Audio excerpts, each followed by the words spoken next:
Bonjour, Bruno Marchal, mental coach à Montpellier, par Skype, par téléphone quand on est loin, en face à face dans la région de Montpellier, bien sûr quand on n'est pas loin. Le principe du coaching, c'est 1 heure en face à face, au téléphone aussi, et ensuite pendant 2 semaines, et ça c'est l'originalité, vous pouvez me joindre autant de fois que vous voulez pour savoir où on en est du coaching, qu'est-ce que vous avez mis en place, comment ça fonctionne, comment je peux vous aider, comment ça tourne, etc. etc. Alors vous savez que sur cette chaîne, on a dépassé le 1 million de vues, donc je fais une série de facs, de questions-réponses rapides que l'on me pose souvent, comme ça si ça peut vous aider, si ça peut vous donner envie de faire des coachings avec moi, si vous avez de vous former aussi, eh bien ce sera une bonne chose. Le but c'est qu'on améliore la relation humaine, et en tout cas sa compréhension sur cette chaîne, hein, c'est la relation humaine entre humains et avec les chevaux également. Alors une question auquel je réponds aujourd'hui, c'est au bout de combien de temps, à votre avis, un pervers narcissique peut-il lâcher prise? Alors, vous savez que j'ai regardé, cette question a été posée sur Quora, hein, c'est quelque chose que j'aime bien, un site que j'aime bien. Et j'ai regardé les réponses qu'ont données aussi des confrères, et c'est un peu effarant, effectivement, mais bon, c'est comme ça, chacun a ses réponses.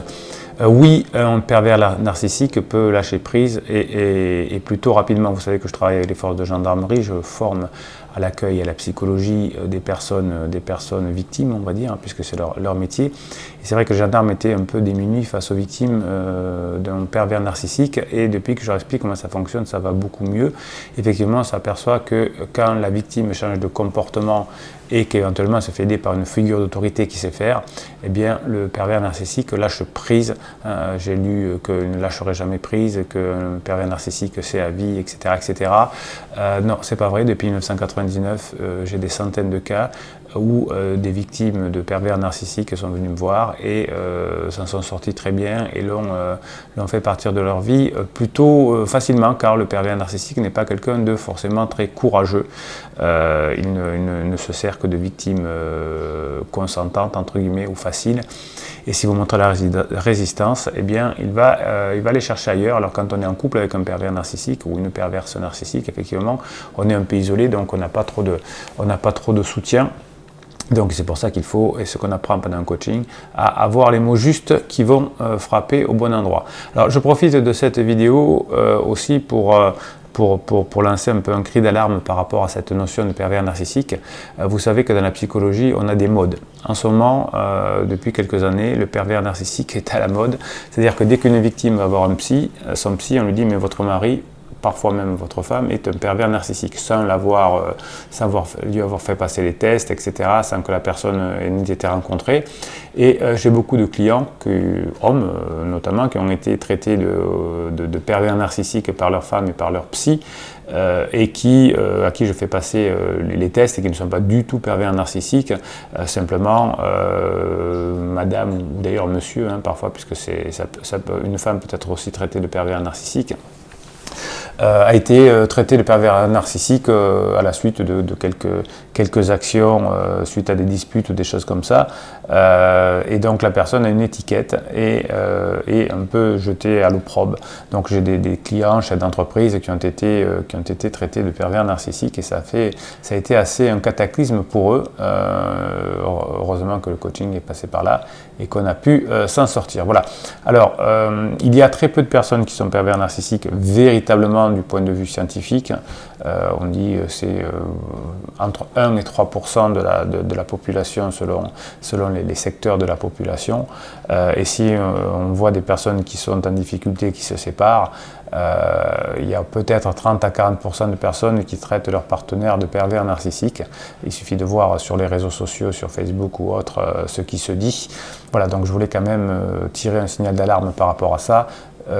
Pervers narcissique, c'est une maladie, ça doit être diagnostiqué, hein, c'est pas votre psy adoré ou votre copine ou ce que vous aurez lu sur internet ou votre copain qui va vous dire qui va vous permettre de faire ce diagnostic. Voilà. Ceci dit, Quand quelqu'un est victime d'un pervers narcissique, eh bien, il y a des actions très précises à faire que l'on voit en coaching qui marchent bien, car encore une fois, le pervers narcissique n'est pas un guerrier, hein, c'est quelqu'un qui a besoin de confiance en lui, qui a besoin de reconnaissance parfois, mais c'est tout sauf un guerrier, c'est tout sauf quelqu'un de très masculin, c'est quelqu'un qui a besoin de soins, mais vous savez qu'on ne guérit pas un pervers narcissique simplement.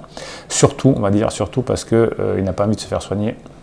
Et donc on ne peut pas soigner quelqu'un qui n'en a pas envie. Dans les protocoles thérapeutiques, il faut qu'il y ait un contrat entre le patient et son thérapeute pour que les deux veuillent avancer dans le même sens. Et pour un pervers narcissique, bien évidemment, il n'a pas envie de changer puisqu'il n'a pas tellement de souffrance de cette situation. Il souffre d'un manque de confiance en lui, mais pas du fait d'avoir ce contact de pervers narcissique.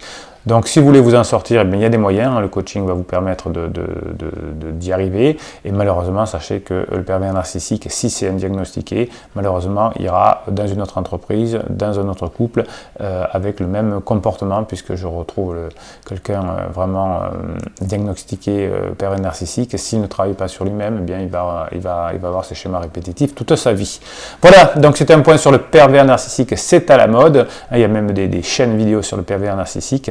Donc attention, hein, vous pouvez faire du dégât en diagnostiquant en jouant à l'apprenti psy, et puis des psys qui peuvent juger des personnes, évaluer des personnes pervers narcissiques sans les avoir vues. J'ai vu ça souvent et ça ne devrait pas arriver de la part de professionnels. Voilà, c'était Bruno Marchal. Si vous avez des questions à poser, c'est dessous en commentaire. Si vous voulez offrir un coaching, c'est dessous dans le descriptif, comme les fichiers de neurohypnose.